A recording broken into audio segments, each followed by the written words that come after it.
सभी साथियों को नमस्कार, जय हिंद। साथियों, गोल्डन एजुकेशन क्लास में आप सभी का हार्दिक स्वागत है, अभिनंदन है। साथियों, आज आपके लिए हम लोग लेके आए हैं बायोलॉजी के कुछ 25 MCQ क्वेश्चन, बहुत ही महत्वपूर्ण हैं। और ये बायोलॉजी पोर्शन आपको कहीं ना कहीं EVS भी कवर कराएगा। और बायोलॉजी हमारे लिए बहुत ही महत्वपूर्ण होती है, प्रत्येक परीक्षाओं में आज के डेट में बहुत ज़्यादा पूछी जाती है, तो इसको बिल्कुल भी मिस नहीं करना है आपको।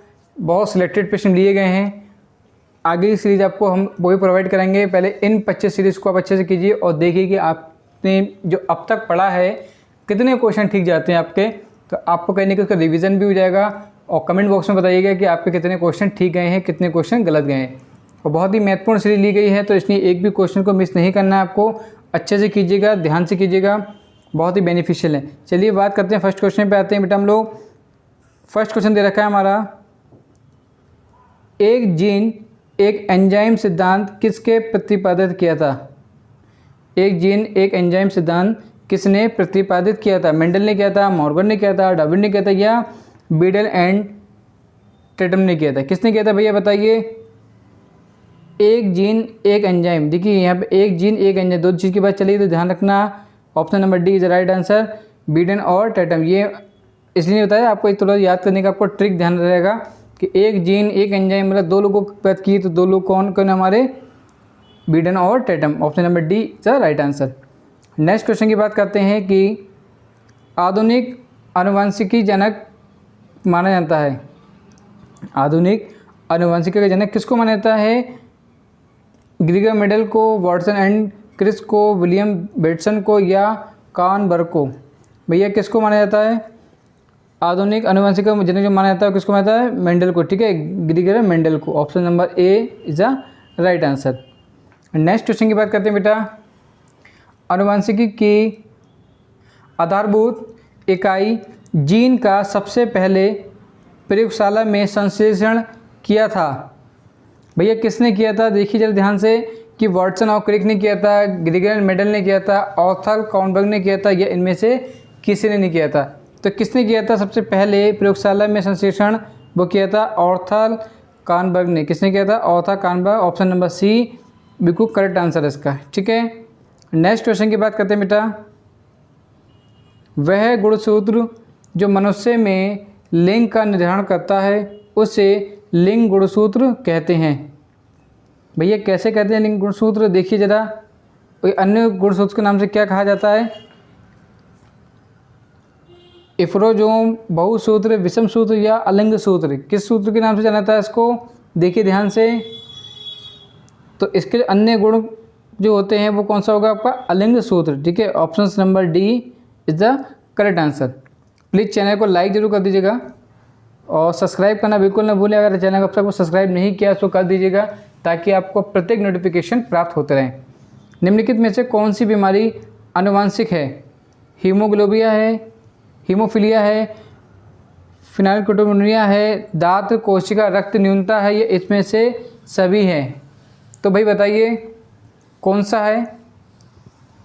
तो ये इसकी जो बीमारी है हमारी आनुवंशिकी की, ये हमारी देखिए ये भी ठीक है हमारा कि हीमोफीलिया ठीक है, ठीक है, फिनाइलकेटोनुरिया भी ठीक है, दांत कोशिका रक्त न्यूनता भी ठीक है। तो इसका मतलब ऑप्शन नंबर डी हमारा बिल्कुल करेक्ट हो जाएगा, ठीक है।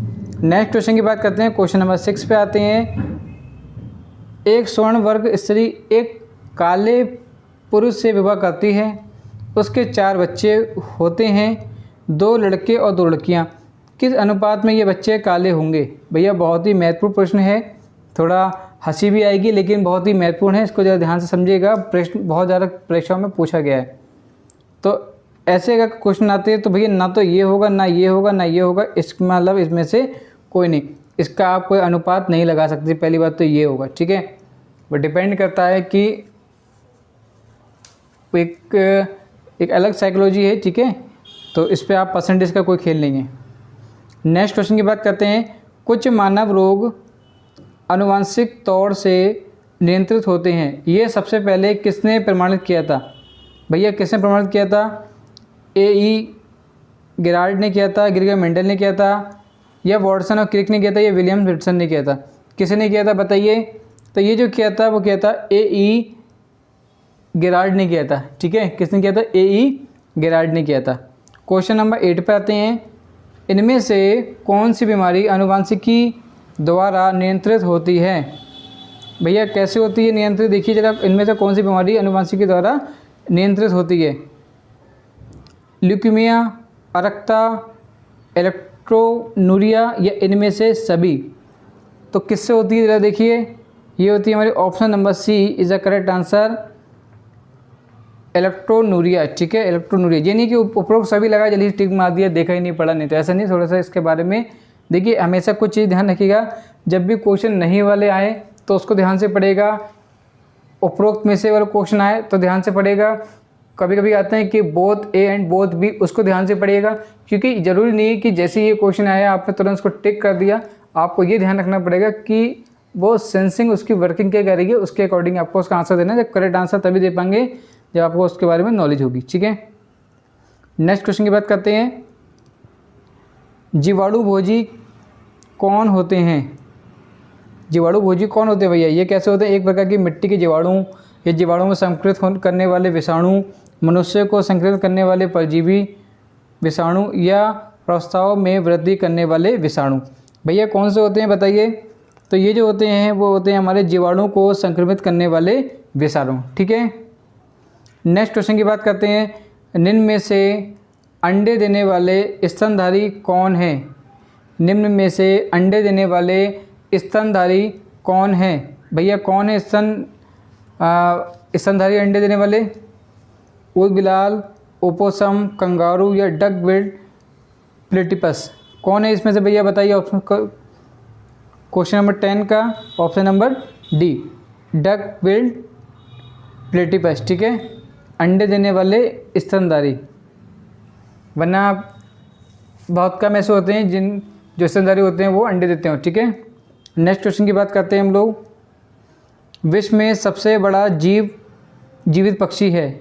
भैया कौन है? शुतुरमुर्ग है, कैसोवरी है, एल्वेस्ट्रास है या एलिफेंट बर्ड है? कौन है भैया बताइए?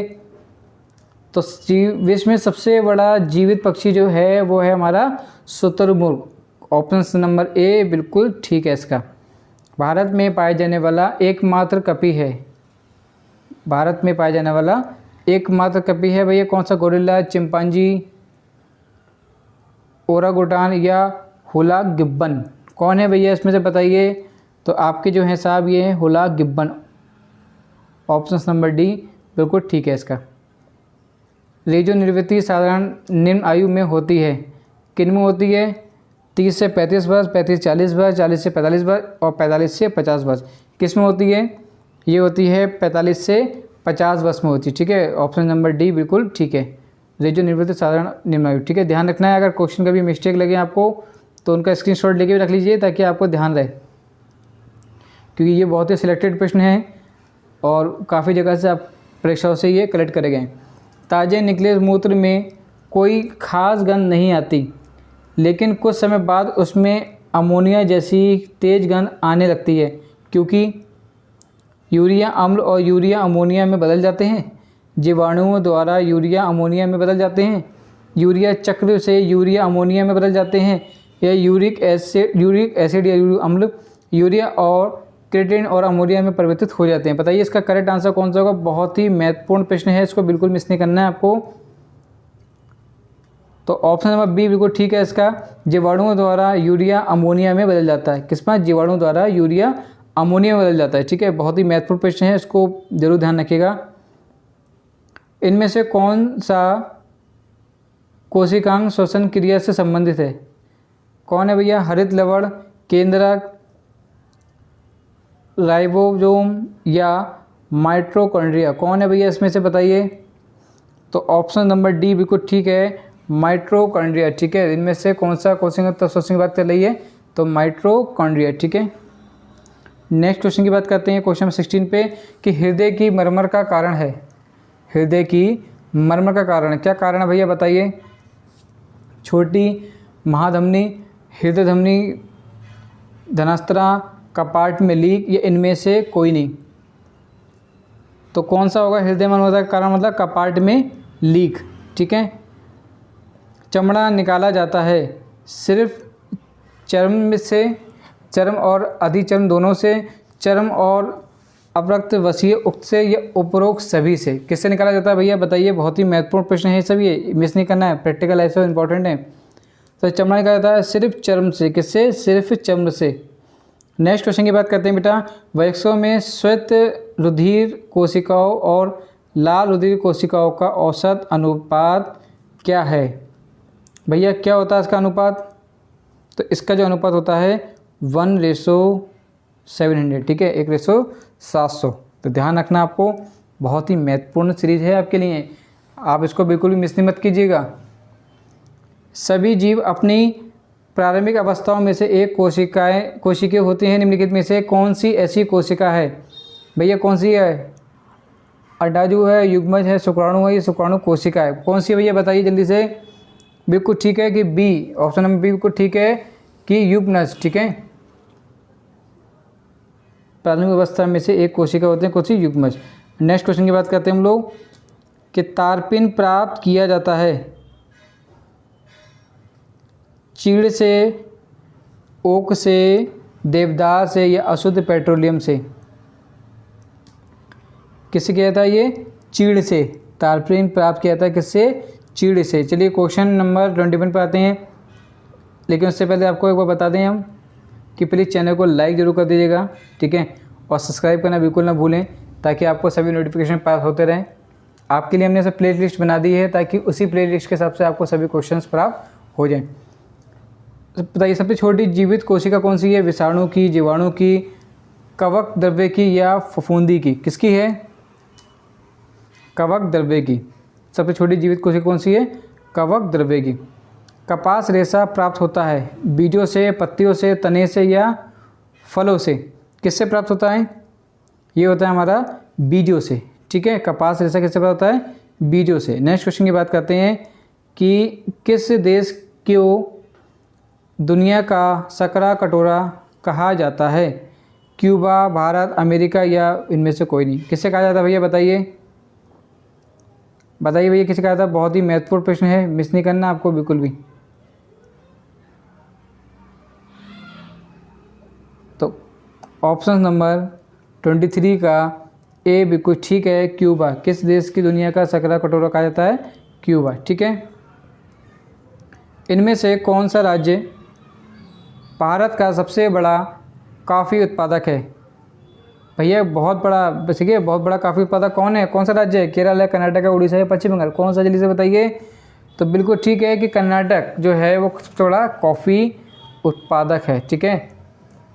कर्नाटक के लोग बहुत ज़्यादा कॉफ़ी को पसंद करते हैं, ऐसे ध्यान रखना आप इसको। लास्ट क्वेश्चन है, संयुक्त राज्य में सूती वस्त्र उद्योग और का आरंभकर्ता किसे माना जाता है। भैया किसे माना जाता है, संयुक्त राज्य सूती वस्त्र उद्योग का। तो जो माना जाता है वो माना जाता है सैमुअल स्टेलर को, ठीक है। किसको माना जाता है, सैमुअल